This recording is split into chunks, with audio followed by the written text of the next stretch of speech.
Hello and welcome, my dear friend Stacey Degen. I am so grateful to have you be a part of this World Menopause Day Summit. You have honestly been instrumental in my own journey, both as a provider, helping me recover from my frozen shoulder. Look, due to my menopause transition, but also as a friend and a community member who is fighting the same fight to support women's health and each other. Your wealth of knowledge, Stacey, when it comes to treating symptoms, in part comes from your ability to weave the Eastern paradigm of traditional Chinese medicine with Western medicine. So let's begin with the $1 million question. How do we transition through menopause in a safe and realistic manner as we navigate the loss of hormones and changes in our bodies? It is the $1 million question, and I think why we're here. So thanks so much for having me, Laura. I'm really excited today to share my own experience as well as kind of where the journey's taken me professionally, and hopefully some bits of information that our listeners can take home and potentially looking at new ways of navigating this transition, as you said, in a safe and realistic manner. So I think to start out historically, the menopause transition, we weren't living as long as we are today. So we are lacking in a lot of research and knowledge and understanding of what menopause is and how to treat the signs and symptoms that happen to most of us, a lot of us. And also, I think as a society, we haven't spent or allocated a lot of our medical resources and energy and knowledge into understanding the aging female body better. So I do believe now we are stepping into a whole new realm of what is potentially possible and having these really important conversations about menopause that we all need to have. So I think to start out, first and foremost, for me to explain how I view the Eastern medical paradigm fitting into the menopause process. So the Eastern medical paradigm really includes acupuncture and Chinese medicine, which is modalities that support the acupuncture protocols, as well as the Chinese medicine, which is herbal medicine, philosophy, education, nutrition, and mindful movement. So each of these these components play a really critical role in women's health, midlife, and beyond. So one of the cool things when I kind of started down my own journey of menopause is that there's a saying in traditional Chinese medicine, Di Xuan, which I'm probably, if anybody's listening that speaks Chinese, my Chinese is not great. And this saying translates into second spring. And this term in Chinese medicine, Pause. Can we just pause on that for a yeah, moment? yeah. Second spring is so delightful. It's such a lovely, welcoming place that it feels like I want to go. It is. And Aw. yeah, then menopause, right? So I think that's what really, um, I was the same reaction when I read for the first time that this term and this saying, second spring, represents the menopausal transition. I was like, wow, I mean, that's already putting this whole transition that we look at so negatively in our culture in a more positive, gentle, light way. It's like entering into something with ease. Mhm. So I agree with you. And I think it's really cool because I looked up what second spring in Chinese medicine actually means. And it represents the process of the female body, mind, and spirit moving into the second phase of their life. Mm. It represents renewal. It represents the increase of certain kinds of subtle energy and opportunities as there is a shift from a lot of our focus being on fertility and reproduction into conserving and nourishing the self. Mm. So that just, I don't know about you, but that really rang in a really positive light for me. And is for sure the polar opposite of those of us in our Western world, particularly in the US, is really, yeah. right? Very different. Yeah, it really is. And in the East Asian cultures, there's a sense of looking forward to old age. Mhm. And aging is widely celebrated, and the elders are revered. They're put into this beautiful space of wisdom and knowledge. And it's thought that with age comes these gifts of wisdom, innate confidence, and life experience to share with their communities. That all sounds amazing, right? As you said. And what are we really doing in our modern culture? The views on the female aging body are really based on youthful looks. And as our bodies and our youth and our vitality start to shift, we're often looked like we have nothing left to offer our societies. So I really believe, and one of the things I'm the most passionate about right now is changing that narrative. I mean, we have to rewrite that story. For sure. Yeah. Yeah. So About our this. second spring is what I really focus on in my practice. So it's empowering women to live their best lives possible with safe, effective, and research-based natural medicine. That's my goal. Love it. Love it. And it's so important. I mean, we've talked about this till the cow and could continue to talk about this till the cows come home. We can sit and sort of just be sort of grumpy and crabby about that. That's how, I think society views aging. Um, but I feel like as Gen X is really the ones right now who are mostly rolling through menopause, a lot of us are like, wait, what? Like, why has nobody talked about this, mentioned this? And, as we've shared that it is so steeped in this fear and anxiety. And, again, like it's so important. And that it's the right opportune and timing for women to just embrace some of that change and like you said, rewrite that story. So I really appreciate anybody who is wanting to do that work and have the conversation. And how we show up to do that is we show up in our different ways. And Mhm. circling back to the work that you do of being able to apply the physical, but also combining the mental and the spiritual aspect of it too is so important, because there's not just one fix, right? Right. Absolutely. And I think you tapped into some really good points there. And, myself, like so many women, I was really caught off guard when this whole perimenopausal and a menopause journey started for me. So, I always want to just be really transparent and honest that, um, you know, as a living, I work with people's health and well-being every day. And when I found myself in this process, I had no idea what was going on. I really didn't. I chalked all of my symptoms just off to stress. I was in a lot of transitional things in my life. I had just relocated back to Minnesota and started my practice over. And I did all the things that normal people, like all my go-tos for relieving stress, which unfortunately at that time were all highly active and highly charged activities that I thought, like running and mountain biking and skiing, and that would make me feel better. And only to learn that what I was doing was just depleting my body even further and moving into that space that a lot of us do, which is just burnout. Yeah. So for me, it was 2 to 3 years into my journey before I recognized that this was perimenopause. And I was in really rough shape. I mean, insomnia. My symptoms were slightly different. I didn't have the classic hot flashes, night sweats. I was really bad sleep, really fatigued, heart palpitations, and joint pain. And I really want to hone in on that because some people don't realize that fatigue, heart palpitations, and joint pain are so common in menopause. And they are scary. They are really scary. You feel like you're falling apart.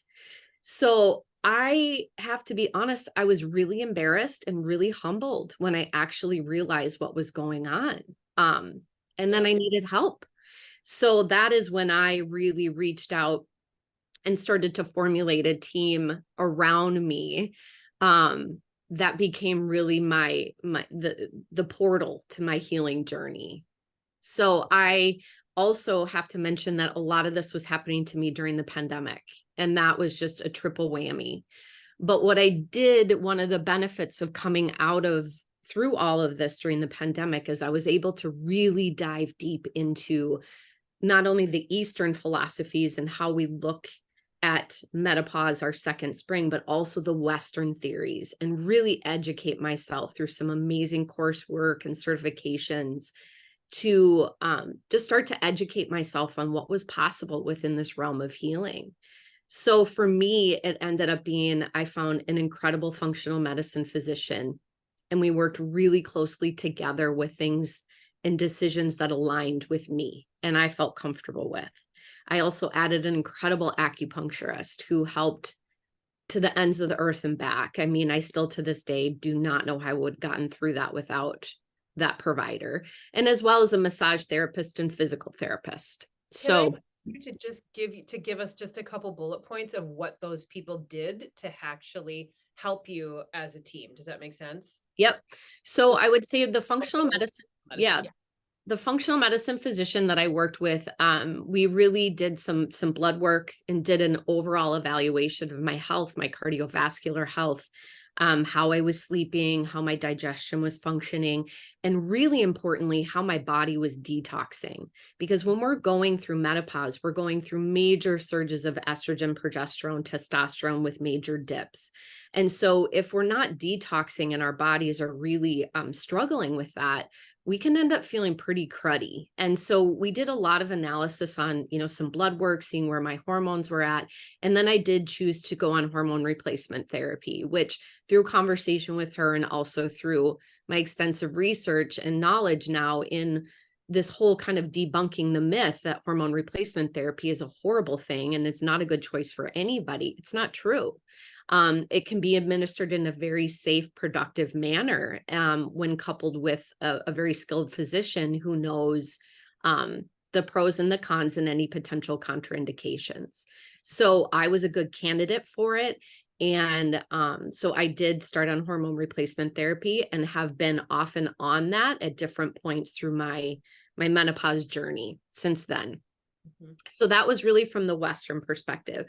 From the Eastern perspective, my acupuncturist, when I was really in the beef of all of it and so stressed out and not sleeping, I was getting acupuncture once a week. So physically working on all the signs and symptoms I discussed, the sleep, the pain, and the fatigue, as well as I did couple my hormone replacement therapy with two different very specific formulas, herbal medicine formulas that are specifically for menopausal signs and symptoms that were for me personally. And then also just really through my work with the Institute for Integrative Nutrition, working on a really solid baseline of supplements and some potential nutrient deficiencies that I was struggling with that helped me a tremendous amount. Yeah, awesome. Thank you for Yeah. sharing that. I know some people, we're all on different paths, or maybe we've already transitioned and things have changed. It's always good to just sort of clarify what, how that worked and Yeah. for you, to give other Yeah. people some options about what, might be helpful for them or Hmm. very Absolutely. And I think adding into that massage therapy and physical therapy for me, because I was really struggling a lot more physically, like my body, I was in a lot of pain. And, we'll go back on the frozen shoulder issue. I was having a lot of shoulder issues, and we can kind of roll into how I view that and how that kind of looks as the aging female body. So I did work, have a really great massage therapist and a physical therapist that helped me as well. So when all of that came together, I think the best thing for me is I felt like I was in control again of my health and well-being. I felt like I jumped into the driver's seat and was able to move forward again with decisions that really aligned with me and I felt good about. So That's awesome. And I think that's one thing that as we move forward and things change, it's so important of women, people being able to be their own advocates. Like, because, you and I have discussed at length about there's so much lack of training for most medical professionals, and so little has been, spent in supporting. Just, I think it's like 1 in 4, I read recently, general practitioners have any training about menopause at all. And a lot of, Absolutely. OBGYN's training is to cancer prevention, getting people pregnant, keeping people from getting pregnant, and delivering babies. Very little is given to, having them support their clients. So it's really, for many, many years, been the blind leading the blind. And so, if someone is not feeling right, like I love what you said, Stacey, about finding the person that's right for you. And if you feel intuitively that it's not the right person for you, then there is somebody else out there. And I think things are really changing. And thankfully, for folks like yourself and, people who are wanting to serve and offer more, things are changing. And so, yeah. Yeah, there are some great options out there. And as you said, Laura, just to support that, for me, the integration of the Eastern and Western paradigms together is really that was the key that opened the door for me. And finding those practical and obtainable resources to understand those changes that are going on in our bodies, and knowing that we're not going crazy, and that this is a natural process that no woman is going to avoid. I mean, this is unavoidable. Does not matter who you are, what you are, how much money you have, what you do for a living. This happens to everybody. So finding those resources is just really important. And I think also breaking down this mass amount of information into kind of like, within my practice, I've honed in on this basic philosophy and a way to break things down in a little bit more simplicity. So I like to think of it as like the 4 pillars of health, right? How we think, move, eat, and sleep. It's like the 4 legs of a chair. If one of those legs is wobbly or broken, it's going to affect the whole. So really coming in and simplifying those 4 pillars of health and breaking them down and saying, okay, think, like, what are our stress levels? Because we know that in our 20s, 30s, and 40s, our stress resilience was much, early 40s was much higher. In our mid 40s, 50s, 60s, 70s, our stress resilience and like how we handle stress really comes down. And again, that's nobody's fault. It's a pathophysiology. It's pathophysiology of the body. It's how our bodies change. So honing in on each of those pillars of health, I think, starts to really create this beautiful picture of where some really simplistic and realistic lifestyle and behavior changes can happen that can really make a world of difference. Yeah. Yeah. Super important. I love Yeah. that. I love that. So share a little bit about how does that go, dive a little deeper in that? Yeah. So I think as we transition through menopause, we have to look at things differently. We have to look at healing differently. Again, as I said, our bodies are not the same, and as they were in our 20s and 30s. In Chinese medicine, we call it our hun. It's spelled HUN. It's like our huspa. It's our warrior spirit, right? And when I started thinking about that, and then how it applies to Western medicine, I was like, oh, our warrior spirit is our hormones. It's Yeah. like our armor, it's something that gives us confidence and resilience and helps us build muscle and activate our bodies in a quick manner. So as these estrogen, progesterone, and testosterone start to wax and wane, and then eventually come, significantly down, that hun, that spirit, that warrior spirit tends to look different. And I think that's why we really start to approach life. We want more ease. We want more quiet. We're just in a space of looking at things differently. And so the other interesting thing to me too is that with this concept of our warrior spirit, our hun, and our shield of armor, it's like it helps things kind of come to us and bounce off. And as that starts to, become not as robust, we feel things deeper. Things affect us more. So again, how we handle stress and our stress resilience is going to look really different in our 30s, 40s, or in our 40s, 50s, and 60s than it did earlier in our lives. Just like, the way we eat, we used to have so much more ability to be able to eat certain foods, drink wine, whatever it may be, and not feel those effects as much as we do.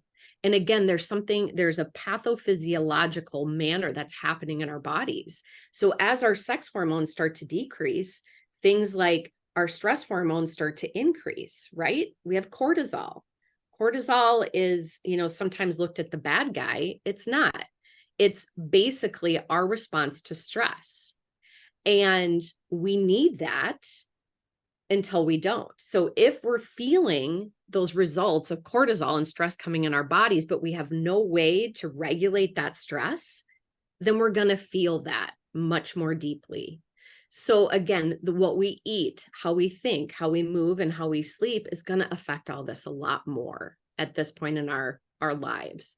So I think in our culture, so much of this comes from the fact that as many of us approach menopause and perimenopause in survival mode. We've been stressed out, right? We've been mothers, partners, sisters, daughters. We're taking care of aging parents. We're entrepreneurs, teachers, you name it. We don't give up ever. And not to mention that we're also trying to stay relevant, sexy, fun, loving, have great relationships, friendships, whatever else we're trying to do in our lives. So literally, as our sex hormones start to decrease and the cortisol, the major stress hormone, starts to take over, has a heyday in our bodies. And then we wonder why we can't sleep, why we have brain fog, why we have weight gain, loss of libido, hot flashes, pain, you name it. And I feel like acupuncture has definitely risen to the top of natural therapies to help reduce some of this stuff, to help with hot flashes, vasomotor symptoms. And then the herbal formulas that are specifically formulated for the individual can be incredibly helpful. So also, I think Chinese medicine has a really important place for women who do have pre-existing conditions that do not allow them to, say, be on hormone replacement therapy or some of the other Western pharmaceuticals because of previous cardiovascular disease, certain kinds of cancer, things like that. So it gives a lot of women options, and that is important. Yeah, having as many tools in your toolbox or arrows in your quiver, so to speak, is so important. And particularly, I think that there is so much, again, it's more of that social stigma that keeps women until, up until maybe their 40s of even thinking about this. And, no, you were the same, that when I was younger, the phrase, sleep when you're dead. Like I used to pride myself into, just needing like 4 hours of sleep.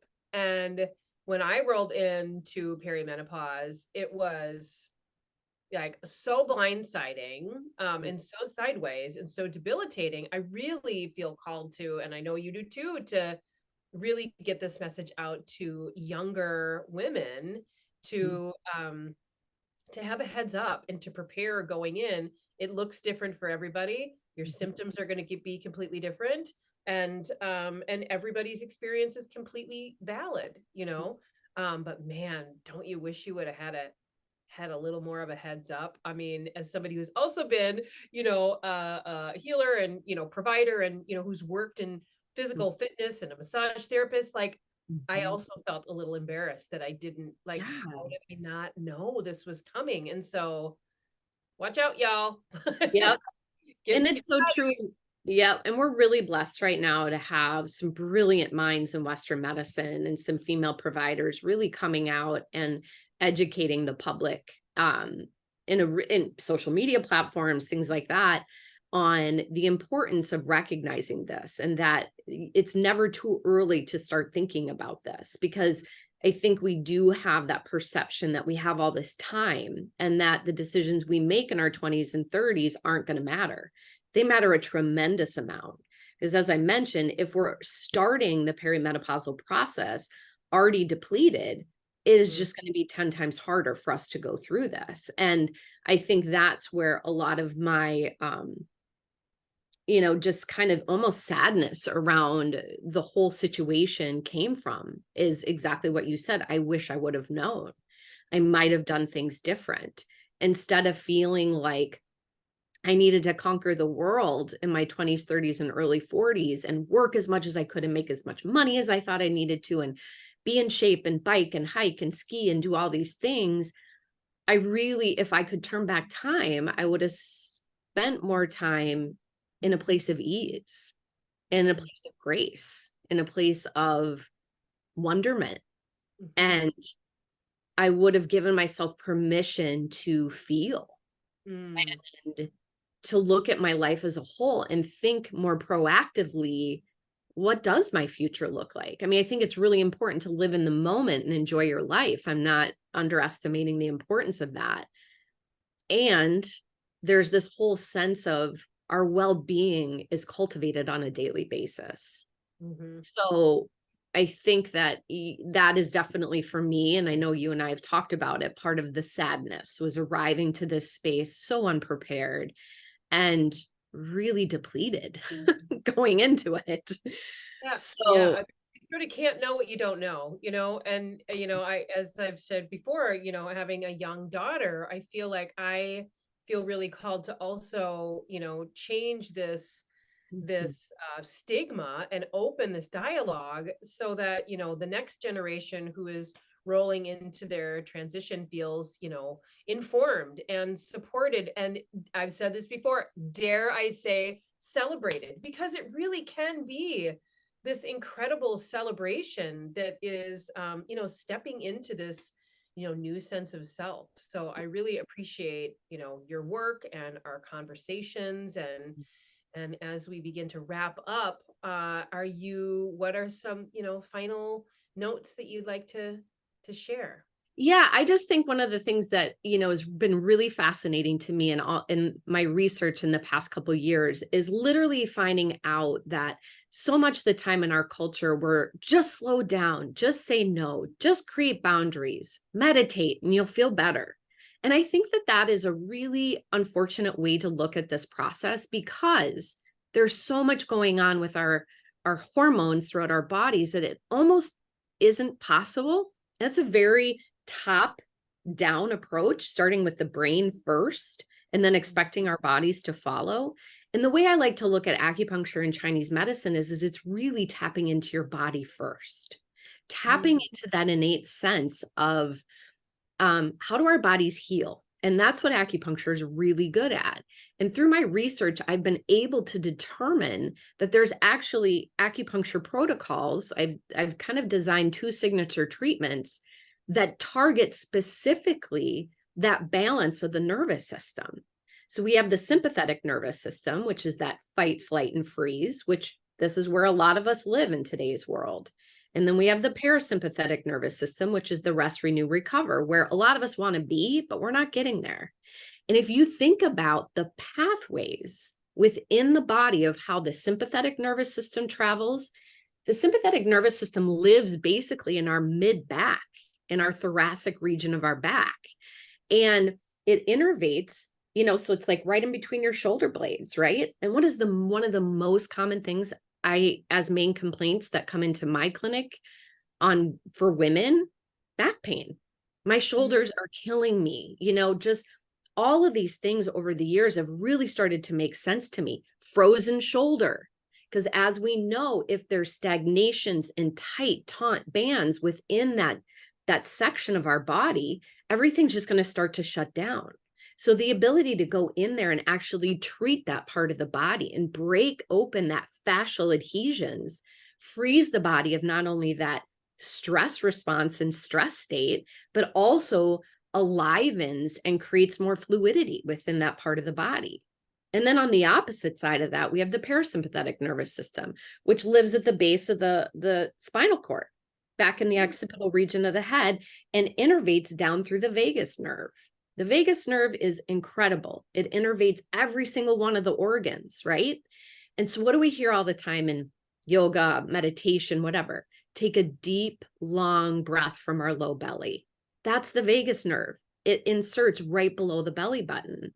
So most of us spend a lot of time breathing from our diaphragm up, using all of our auxiliary muscles up here, our neck, our shoulders, all that. So if we're just breathing really soft, then none of the energy, it's all stagnant in our lower abdominal region.